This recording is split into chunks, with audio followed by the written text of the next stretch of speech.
നിനക്ക് വായിക്കാൻ കഴിയുമോ? ഇല്ല ഇല്ല മനുഷ്യ, നിനക്ക് കഴിയില്ല.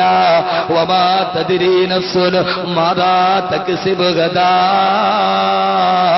ഒരു മനുഷ്യ ശരീരത്തിന് നാളെ എന്താണ് സംഭവിക്കുക അത് അല്ലാഹുവല്ലാതെ പറയാൻ ലോകത്തൊരാൾക്കും കഴിയില്ല. 5 വമാ തദ്രീ നഫ്സുൻ ബിഅയ്യി അർളിൻ തമൂത്. ഒരു മനുഷ്യൻ എവിടെയാണ് മരിക്കുന്നതെന്ന് പറയാൻ നീ ജനിച്ചെടുത്താണോ നീ മരിക്കുക? മുഗൾവളയിൽ ജനിച്ചവനെ ഇവിടെയാണോ നീ മരിക്കുക?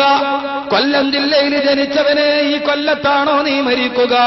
പറയാൻ അല്ലാഹുവല്ലാതെ കഴിയില്ല, പറയാൻ അല്ലാഹുവല്ലാതെ കഴിയില്ല. സഹോദരങ്ങളെ, അങ്ങനെ ജനിച്ചെടുത്ത് തന്നെ മരിക്കണമെങ്കിൽ ഒരു 2 മാസം മുമ്പ് ഞാൻ ഒരു ദശദിന പ്രഭാഷണത്തിന് വേണ്ടി പോയി ലക്ഷദ്വീപ്.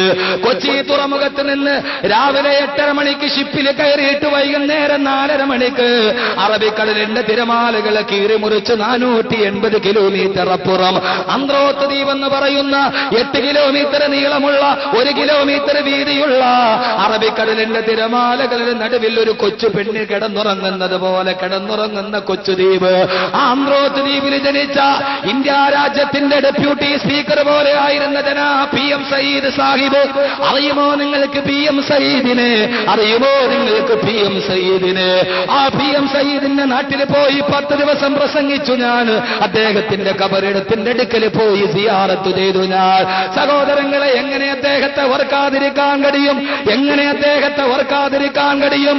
അഫ്ഗാനിന്റെയും ലബനാനിന്റെയും ഇറാഖിന്റെയും ചെച്ചനയുടെയും മണ്ണിൽ ആയിരക്കണക്കിന് നിരപരാധികളായ മുസ്ലിമീങ്ങളുടെ ശിരസറ്റ കബന്ധം കൊണ്ട് സിംഹാസനം തീർത്ത സാക്ഷാൽ ജോർജ് ബുഷിന്റെ വൈറ്റ് ഹൌസിന്റെ നടുവിൽ ഐക്യരാഷ്ട്ര സഭയുടെ രാഷ്ട്രത്തലവന്മാരുടെ സമ്മേളനം നടക്കുമ്പോ വൈറ്റ് ഹൌസിന്റെ അകത്തളങ്ങളിൽ കമീസ് വിട്ട് തലപ്പാവും തട്ടി അറബി ഭരണാധികാരികൾ മുഴുവനും ജോർജ് ബുഷിന്റെ വൈറ്റ് ഹൌസിന്റെ നടുത്തളത്തില് വട്ടമേശ സമ്മേളനം നടത്തുമ്പോ ആ സമയത്ത് ലോഹറിന്റെ ബാങ്ക് വിളിക്കുന്ന സമയത്ത് എനിക്ക് 4 റക്അത്ത് നിസ്കരിക്കണം, എനിക്ക് നിസ്കരിക്കണമെന്ന് ജോർജ് ബുഷിനോട് പറഞ്ഞ് ആ ജോർജ് ബുഷിന്റെ വൈറ്റ് ഹൌസിന്റെ പ്രൈവറ്റ് റൂമിന് മുസല്ലയിട്ട് എവിടെയാണോ മുസ്ലിമീങ്ങളെ, പാവപ്പെട്ട നിരപരാധികളായ മുസ്ലിമീങ്ങളെ കത്തിക്കരിച്ച് ചാമ്പലാക്കാൻ രഹസ്യയോഗം തോടുന്ന വൈറ്റ് ഹൌസിന്റെ നടുവില് മുസല്ലയിട്ടിട്ട് അല്ലാഹു അക്ബർ എന്ന് പറഞ്ഞ് നിസ്കരിക്കാൻ ചങ്കൂട്ടം കാട്ടിയ ചുരുക്കം ചില ലോക നേതാക്കളിൽ ഒരുവനെ PM സയ്യിദ് സാഹിബ്. ആ സയ്യിദ് സാഹിബ് ജനിച്ചത് കേരളത്തിൽ നിന്ന് 450 കിലോമീറ്റർ അകലെ ലക്ഷദ്വീപിലെ അന്ത്രോത്ത് എന്ന് പറയുന്ന സ്ഥലത്താണ്.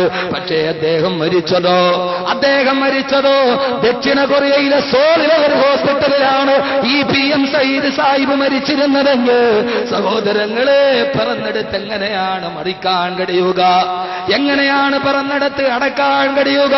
അള്ള പറയുന്നു വമാ തദ്രീ നഫ്സുൻ ബിഅയ്യി അർളിൻ തമൂത്. എവിടെയാണ് മരിച്ചു വീഴുന്നത്? എവിടെയാണ് കബറടക്കപ്പെടുന്നത്? ഇത് നിന്റെ പടച്ചറപ്പിനല്ലാതെ മറ്റൊരാൾക്കറിയാൻ കഴിയില്ലെന്ന് അല്ലാഹുവിന്റെ വിശുദ്ധ ഖുർആൻ. ഈ 5 കാര്യങ്ങളെ ഇസ്ലാമിക സമൂഹം മഗീബാത്തുൽ ഖംസ്